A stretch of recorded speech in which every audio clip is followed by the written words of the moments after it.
In this lesson, we're going to look at how to use parallel lines to solve problems about angles. So the first thing we're going to look at is a diagram similar to what you've seen before. The difference is today we're going to talk about, well, what happens when these two lines that are being cut by the transversal, those two lines are parallel to each other. So if we have two parallel lines that are being cut by a transversal, there's more conclusions that we can make. So first thing I'm going to do to mark parallel, down here it says M is parallel to N. To mark parallel, you can put little arrows on there on the line. So you don't put slashes because lines aren't congruent. They go on forever. But the arrows represent parallel. So these are my two parallel lines. This line T is going to be your transversal. So remember, a transversal is just a fancy way of saying a line that intersects two or more other lines. So when we talk about the different types of angles, that when you have this diagram, we have corresponding angles, alternate interior, alternate exterior, same side interior, same side exterior. We still have vertical angles. We still have supplementary angles. I'm not going to talk about vertical or supplementary because in this picture, we know that vertical angles are always congruent. We have two sets of vertical angles, and supplementary, any two angles that form a line are going to add to 180. But in this picture, we're going to be more focused on, well, what happens to those other angles, those corresponding alternate interior, those angles when these lines are parallel. So remember, we still have our interior and our exterior, so let's just identify those. So here's my interior between the two parallel lines, and then my exterior on the outside of the two parallel lines. So exterior here, and then exterior down below. So I'm just going to go ahead and label those as well. So exterior, this is the interior, and then exterior. So what happens is most of those angles that we were talking about before are going to become congruent with the exception of the same side angles. So if we look at if two parallel lines are cut by a transversal, alternate interior angles are going to end up being congruent. So remember, those are the ones that are on opposite sides of the transversal in the interior. So that would be 4 and 6. Those are going to end up being congruent. So instead of just saying and, I'm going to actually say, well, those are congruent. So 4 and 6 are congruent, and 3 and 5 are congruent because those are alternate interior angles as well. So remember, you look for the Z shape for the alternate interior. So instead of just saying that we have alternate interior angles, they're now congruent because the lines are parallel. If the lines are not parallel, then these will not be congruent. So it goes both ways. Next one here is if we have two parallel lines cut by a transversal, so as long as the lines are parallel, then the alternate exterior angles are also congruent. So remember, alternate exterior means on the outside opposite sides of the transversal. So in the exterior in the green, on the opposite sides of the transversal would be 1 and 7, and then 2 and 8. So again, I can say that those are congruent. So 1 and 7, and 2 is congruent to angle 8. Next one, corresponding angles. So as long as the lines are parallel, then the corresponding angles are congruent. So remember, corresponding means the angles in the same position, or the angles that match up, the angles that correspond to each other. So if you take the top half of the diagram and you slide it down, it's the angles that overlap. So 2 is in the top right, 6 is in the top right in the bottom half. So those are corresponding. So those are congruent. 3 and 7 correspond. 1 and 5, and 4 and 8. So I'm going to go ahead and write those down. And again, I'm going to say that they're congruent because if the lines are parallel, then they're not just a pair of corresponding angles, they are congruent. So here's all of the angles from above. So 3 is congruent to 7, and 4 is congruent to 8. And then the last one here is the exception. So these were all congruent, but the last one, same side interior angles, those are supplementary. So the easiest way to remember that is all the S's. So same side supplementary. So we have S, S, and S. So same side supplementary means that the angles are not congruent, but they add an equal 180. So same side interior would be 4 and 5 and 3 and 6. So 4 does not equal 5. I mean, even if you just look at it, this one's an obtuse angle, angle 5, and this one's acute. They are not equal, but they do add to 180. So 4, so what you could say is angle 4 plus, I'm going to put the measure of angle 4 plus the measure of angle 5 equals 180. You could also say the same thing about 3 and 6. So the measure of angle 3 plus the measure of angle 6 equals 180 as well. You could also just write angle 4 supplementary. So you could just say angle 4 sup to angle 5. So that would work. You could also say angle 3 is supplementary to angle 6. For some reason it doesn't want me to write supplementary. I don't know why.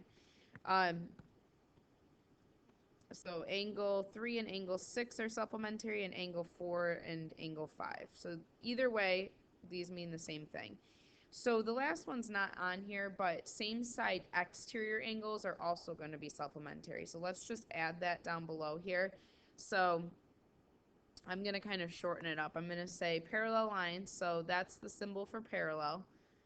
It almost looks like a slanted 11, but two lines that never cross. So if you have parallel lines, then that's going to also imply that the same side exterior angles, so same side exterior angles, are supplementary as well.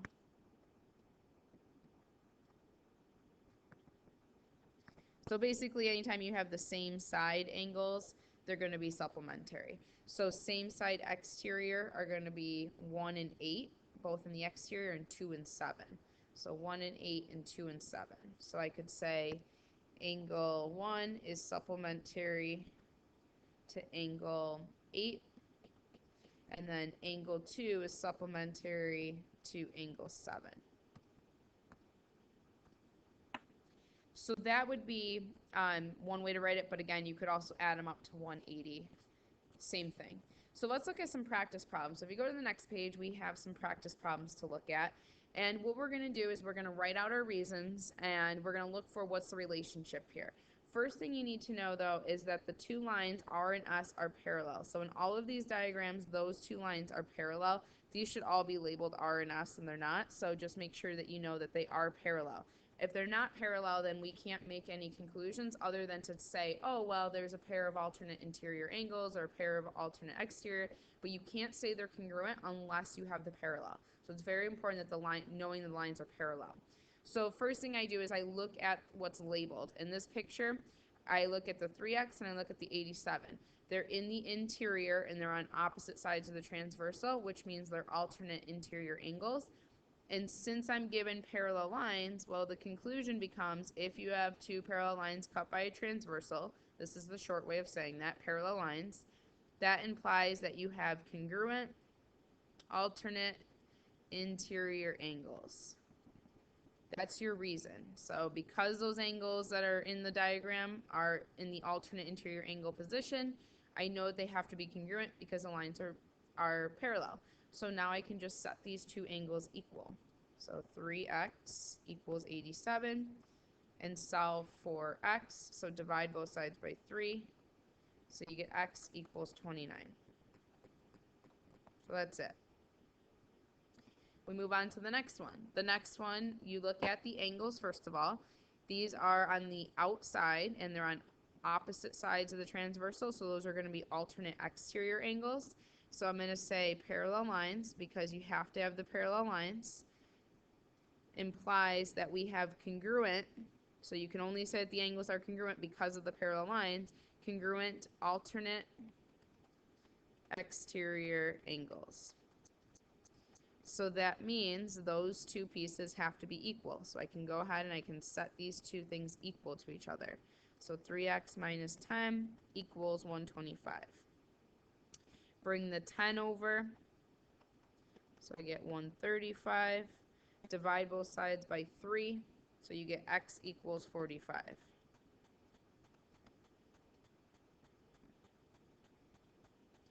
So then moving on to the next one, I look at the angles. They're on the same side and they're not, one's on the exterior, one's in the interior. So that's kind of an indication that look for corresponding angles.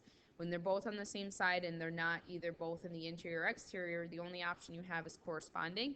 And corresponding, remember, means that they're in the same position, which they are. If I take the top and slide it down, it matches up with the 110. So those are going to be congruent because the lines are parallel. So we would say parallel lines imply congruent corresponding angles. So there's your reason. Again, remember, we're always writing out our reasons for these. It's just verifying why you can do the algebra. So my equation is going to be set them equal because they equal each other. So subtract the 25. When you do that, you get 85.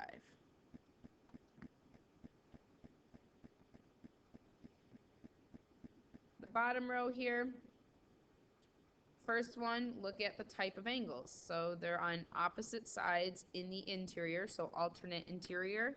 So my reason is going to be parallel lines implies that the alternate interior angles are congruent. Congruent alternate interior angles. You can write it all out. You can write out the whole sentence like what was on the last page, but this is way quicker, so that's why I'm doing it this way. And remember, we knew that the lines were parallel because it's given to us at the top of the page, so I'm just going to add that in. All of those lines are parallel.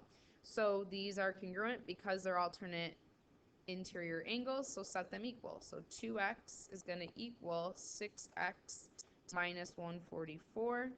So we're going to bring the 6x over. So we get negative 4x equals negative 144. Divide that and you end up with positive 36. The next one here, it's a two-step problem.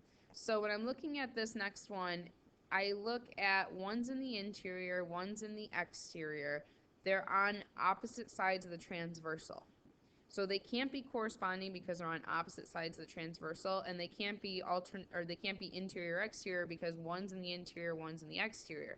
So what I'm going to do first is I'm going to label this angle right here 3x because these are congruent because they're vertical. So step one is going to be vertical angles are congruent. So I can label that angle 3x. So now what I do is I look at what I have right here. I have this and I have this. These two angles are same side and they're in the interior, so those are same side interior, which means that they have to add to 180. So it's not that 2x and 3x are equal, it's that they add to 180. So I'm going to write parallel lines implies that we have supplementary. That supplementary word just likes to skip around on me for some reason. Supplementary same side interior angles. So that's your reason for the second part. So then we add them up, set it equal to 180. So this is like as complicated as it's going to get because you're going to have to first use your vertical angles. Always look for that. Always look for if you could use your vertical angles, will that help you find another pattern or another theorem that you could use? So in this case, knowing that these are vertical allows me to label that 3x and then look at the same side interior angles and then add them up, side equal to 180. You get 5x equals 180. When you combine like terms, divide by 5, we get x equals 36. Last one here, I look at my angles and both of these are in the exterior and on the same side. So these two are also supplementary. Remember, those same side are supplementary, all those S's.